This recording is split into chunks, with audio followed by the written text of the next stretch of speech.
vídeo anterior eu terminei explicando que a música ela pode ser vista como uma arte, ciência e também como uma forma de autorrealização.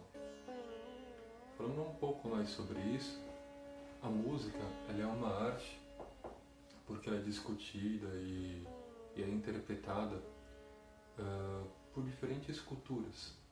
E os elementos que pretendem passar um sentimento, uma ideia, um conceito de alguma coisa, além de usar elementos que agradam aos sentidos. Ela tem uma estrutura estética específica, né, feita para ser aprazível. Ela é uma ciência porque trabalha com som. O som ele é objeto de estudo da física, né? E tem leis que são universalmente aplicáveis. E é uma forma de autorrealização porque pode ser usada como oração, por exemplo, se concentrando no significado das palavras do canto com devoção, ou quando você estiver apenas tocando, oferecer a Deus e pensar em Deus, em como agradá-lo com a melodia do instrumento, né? No Bhagavad Gita, o Senhor Krishna, que era um avatar onde a consciência divina se expressava completamente, ele explica que tudo que for oferecido a ele com amor e com devoção será aceito. Vou inclusive deixar esse trecho no Bhagavad Gita aparecendo aí para vocês. Eu pessoalmente acho um dos trechos mais bonitos e gosto muito desse trecho do Gita.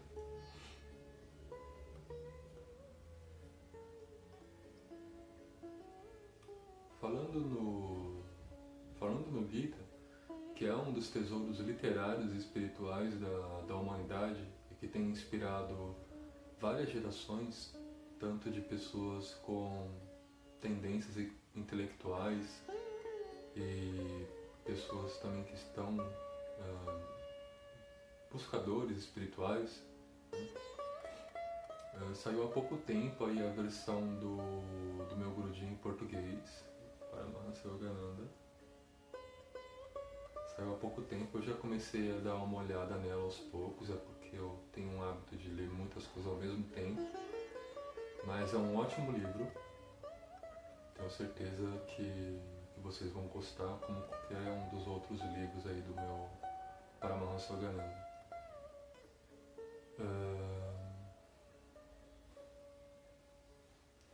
No Bhagavad Gita, o diálogo entre a alma e o espírito, respectivamente Arjuna e Krishna, o Senhor Krishna é também um flautista.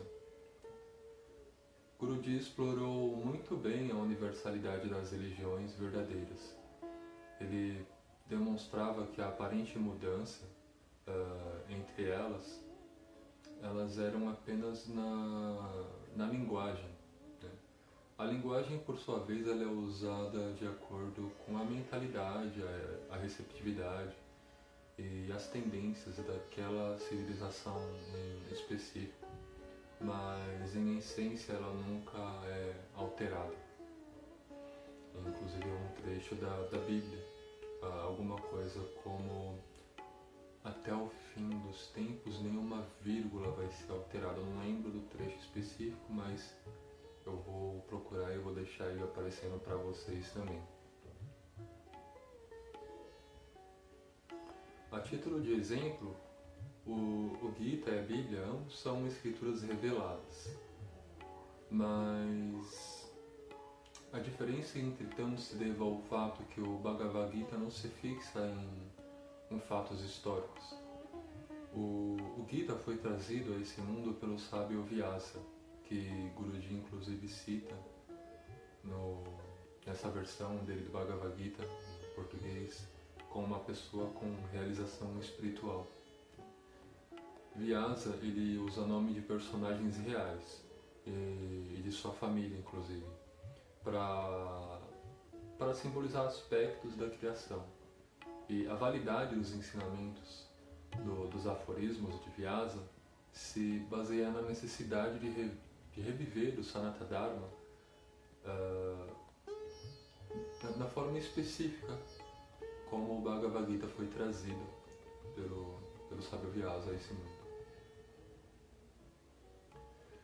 O Senhor Krishna, um dos mais amados santos da Índia, tocava a flauta já na sua infância. Em esse contexto, isso aconteceu em um ambiente humilde e pastoril, né? E essa atividade era tida como um lila. Um lila na filosofia indiana se trata do jogo cósmico, dualístico. A criação ela é vista substancialmente como manifestação do pensamento divino, que é inclusive estudado atualmente pela nossa física. De maneira que as vibrações se diferenciam da consciência original, mantendo uma aparência divisória entre criação e criador. Mas isso serve para o aprendizado temporário das almas que estão temporariamente em experiência no mundo físico. Krishna, já na infância, era um vaqueiro, quando inclusive dava alguns sinais de ser uma criança extraordinária e com uma inteligência que era acima da média. Quando ele tocava a flauta nos campos, diz que os vaqueiros, né, e as vaqueiras, que eram seus colegas, né, se reuniam ao redor dele para ouvir a melodia, que era uma melodia transcendental e carregada de vibração espiritual. Isso para atrair de volta, né, os seus devotos e elevar as suas consciências para o êxtase do samadhi, da comunhão com Deus. Na Índia, não se tem uma ideia fixa de Deus como homem. Quando se diz que Deus fez o homem na sua imagem e perfeição, o que se está indicando à luz da revelação de sábios e gurus iluminados, é que Deus é Espírito, como a Bíblia diz inclusive também. E como Espírito não tem gênero, né, nem forma, mas é sim uma consciência bem-aventurada, onipotente e onipresente. E a esse aspecto onipresente a gente dá o nome de Brahma, enquanto a alma individual em cada ser, feita à imagem de Deus, a vida única em cada um de nós, a gente dá o nome de Atman. E o hinduísmo, diferente do que a maioria das pessoas pensa, é uma religião, na verdade, monoteísta, mas que personifica diferentes aspectos e manifestações de um único Deus. O mais comum é que se refiram a Deus como mãe por causa dos traços amorosos e benevolentes, em maior proporção na mãe do que no pai. Dentre as representações femininas de Deus, temos a deusa Sarasvati, que é o feminino de Brahma, e que é uma figura muito comum ornamentando templos e escolas de músicas na Índia. Ela representou o conhecimento, a inteligência que rege todas as coisas, além de estar muito relacionada à música e às artes em geral. Eu vou inclusive deixar algumas imagens sobre a deusa ornamentando alguns templos aí para vocês. Numa das mãos, a deusa carrega os Vedas, simbolizando o conhecimento. Na outra, ela tem um Japamala, que simboliza a concentração, né, a disciplina espiritual, a meditação. E ela também segura um Vina, né, o Vena, representando a arte e a música. O Vena, na Índia, é um instrumento que é visto como sendo difícil de se aprender a tocar. Então, também é uma forma de representação de disciplina. A imagem de Sarasvati, ela é ótima para exemplificar a relação entre a instrução espiritual e musical. bem como o estudo de sânscrito, o estudo dos Vedas, a yoga clássica de Patanjali. No, no geral, a espiritualidade e a música, elas caminham lado a lado em ashrams, né, na Índia. E a essa tradição oral, a gente dá o nome de Parampara, ou Guru Shishya Parampara. Esse termo, ele refere-se à sucessão do conhecimento discipular dentro da tradição guru-discípulo. Nesse caso, a palavra refere-se também a professor e a sucessão do conhecimento musical, porque de maneira nenhuma eu pretendo aí me pôr nessa posição de guru de alguém, né? Somente uma pessoa interiormente realizada e com uma percepção inabalável de Deus que pode conduzir outras pessoas à meta suprema, de se pôr nessa posição de guru espiritual, né? Existe uma profunda relação entre a cosmologia e a psique humana na música indiana, que tem naturalmente o ar místico e, do meu ponto de vista, bem esotérico. Durante muito tempo, a Índia tem desenvolvido um sistema sofisticado e ao mesmo tempo simples, né, organizado de forma orgânica, como raga e tala, que por agora, para simplificar, a gente vai chamar de ritmo e melodia. Esses tópicos a gente vai desmistificar ele em episódios que vão seguir depois, né, de forma mais minuciosa, mais detalhada. O sistema de ragas geralmente tem um tema associado ao humor que eles pretendem explorar, né, que chamamos de rasa. E geralmente tem uma corrente de estudiosos de música que considera que os fatores são muito mais subjetivos, né, de cada pessoa, e foge um pouco dessa noção de uma emoção ser trazida automaticamente por um conjunto específico de notas, né?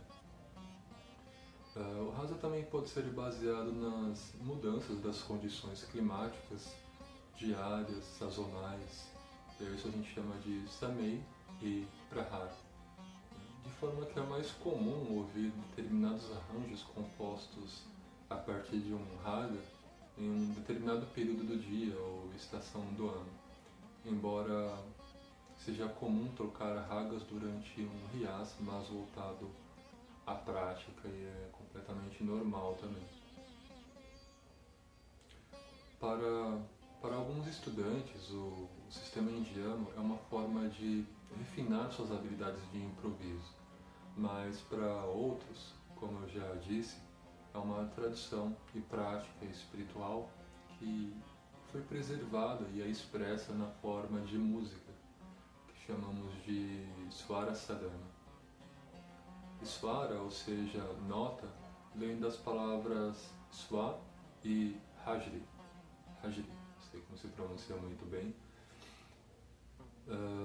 que é concebido pela tradição védica como aquilo que tem brilho próprio. É muito comum notar nos músicos um envolvimento e uma rendição profundas à música enquanto estão tocando o instrumento, cantando ou às vezes até dançando também. Como músico, eu penso que um músico que queira abordar corretamente a música hindustani pode tratá-la de maneira séria ou descontraída, sem nunca esquecer que todo aprendizado é de certa forma secundário diante do sadhana, e que a música é como um idioma, né? De certa forma também você aprende as letras, depois aprende a formar frases, né, com as palavras, e com o tempo suas próprias citações, suas ideias, né?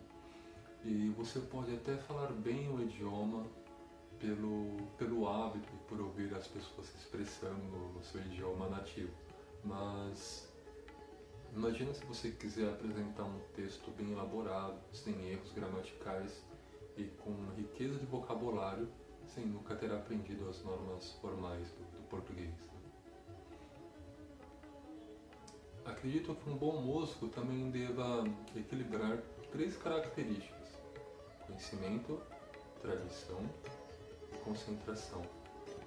Conhecimento do instrumento e de sua tradição e fluência, que é desenvolvida com o tempo, fluência em leitura musical. Habilidades mecânicas e coordenação motora, que é adquirida com o tempo e prática, ou seja, com o riaz.